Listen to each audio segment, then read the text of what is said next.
이 나라는 한때 성실한 사람들의 나라로 불렸다.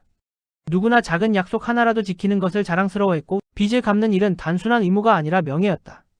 그 시절 사람들은 이렇게 말했다. 사는 게 힘들어도 빚은 반드시 갚는다. 그것이 인간의 도리다. 하지만 시대가 바뀌고 도리는 점점 계산으로 바뀌었다. 정부는 서민구제라는 이름으로 빚을 탕감하기 시작했다. 언론은 그 정책을 따뜻한 복지라고 불렀다. 국민들은 잠시 안도의 한숨을 내쉬었다. 그러나 아무도 묻지 않았다. 그 빚은 결국 누가 갚는가? 탕감의 시대가 시작된 뒤 변화는 조용히 그러나 깊게 번져갔다. 은행은 대출을 줄였고 기업은 신용을 잃었다. 정부는 세금을 올리며 재정을 메우기 시작했다. 성실하게 빚을 갚은 사람들은 억울했다. 우린 왜 바보처럼 살아야 하지? 정직하게 사는 게 손해라면 나도 달라져야지. 그 한마디가 사회의 방향을 바꿨다.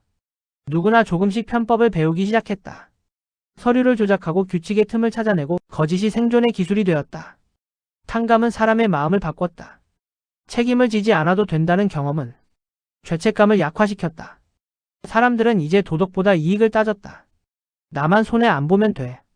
다 그렇게 사는 거야. 이 문장이 사회의 새로운 규칙이 되었다. 법을 지켜도 보상받지 못하고 법을 어겨도 처벌받지 않는 세상. 그 속에서 책임은 사라지고 변명만 남았다.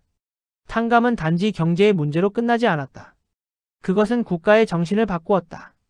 정부는 표를 얻기 위해 더 많은 면제를 약속했다. 세금 감면, 채무 감면, 심지어 형량 감면까지. 누구든 다시 시작할 기회를 줘야 한다는 명분이었다. 그러나 기회는 선택적으로 주어졌다. 권력과 가까운 사람, 언론에 노출된 사람은 구제받았고 그렇지 않은 사람은 그대로 버려졌다. 공정은 사라지고 누가 아는가가 정의를 대신했다. 그 순간 법의 신뢰는 무너졌다. 법이 흔들리자 사회는 빠르게 붕괴했다. 채무자들은 갚을 생각을 멈췄고 기업은 회계장부를 조작했다. 정부는 세수를 메우기 위해 더 많은 돈을 찍어냈다. 화폐 가치는 떨어졌고 물가는 치솟았다. 시장에는 식량이 부족했고 국민들은 분노를 서로에게 쏟아냈다. 왜 내가 남의 빚을 갚아야 하지? 그 분노는 이웃을 향한 증오로 번졌다. 한 사회가 무너질 때 그 시작은 항상 공정이 사라질 때였다.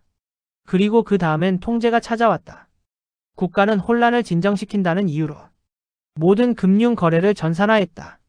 개인의 소비 내역, 송금 기록, 심지어 가족 간의 자금 이동까지 감시 대상이 되었다. 정부는 말했다. 공정한 탕감을 위해 투명해야 한다. 하지만 사람들은 알았다. 그 투명함은 결국 감시의 또 다른 이름이라는 것을. 이제 국가는 국민의 빚뿐 아니라 그들의 삶까지 관리하기 시작했다. 이제 과거의 자유는 다른 이름으로 불렸다. 그들은 말했다. 우린 자유롭다. 정부가 우리의 삶을 도와주니까. 하지만 그 자유는 선택의 자유가 아니었다. 무엇을 먹을지, 어디서 일할지, 심지어 어떤 말까지 해도 되는지 모든 것이 국가의 허락 아래에 있었다. 책임이 없는 자유는 결국 허가된 자유였다. 그 속에서 인간은 더 이상 스스로의 주인이 아니었다. 도시는 변했다. 거리는 조용했지만 눈에는 불안이 가득했다. 사람들은 웃고 있었지만 마음속엔 두려움이 자리했다. 언제 나도 탕감받는 쪽이 아니라 감시받는 쪽이 될까? 범죄는 줄지 않았다. 오히려 정교해졌고 도덕은 더 이상 기준이 아닌 의견이 되었다. 누구나 자신의 이익을 위해 법을 해석했고 정의는 정치적 무기가 되었다. 그 결과 선량한 사람은 침묵하고 뻔뻔한 사람이 세상을 움직였다. 한때는 탕감의 나라라 불리던 이곳은 이제 통제의 나라가 되었다. 카메라가 거리마다 세워지고 언론은 정부의 입장만 전달했다. 누구나 자유를 외쳤지만 그 자유는 종이에 적힌 글자에 불과했다. 사람들은 이제 스스로 검열했다. 이 말 해도 괜찮을까? 이 글을 쓰면 문제될까? 자유를 지키려 하지 않았던 대가는 결국 자유를 잇는 것이었다. 이제 사람들은 다시 묻기 시작했다. 우리가 잘못한 걸까? 도와주려던 마음이 왜 이런 결과를 낳았을까? 정답은 단순했다. 책임 없는 선의는 언제나 독이 된다. 빚을 탕감해주며 생긴 작은 예외가 도덕의 붕괴로 이어졌고 그 도덕의 붕괴는 사회 전체의 신뢰를 무너뜨렸다. 그리고 신뢰가 사라진 사회는 언제나 폭력으로 유지된다. 지금 우리는 갈림길에 서 있다. 다시 책임의 사회로 돌아갈 것인가? 아니면 통제된 평화 속에 머무를 것인가? 책임이란 부담이지만 그것은 동시에 인간의 존엄이다. 자신이 한 선택을 감당할 수 있을 때 비로소 인간은 자유롭다. 그 자유가 없으면 우리는 단지 관리되는 존재일 뿐이다. 밤하늘의 불빛이 꺼지고 도시의 스피커에서 정책 홍보 방송이 흘러나온다. 모두에게 공평한 기회, 완전한 탕감 사회를 위하여.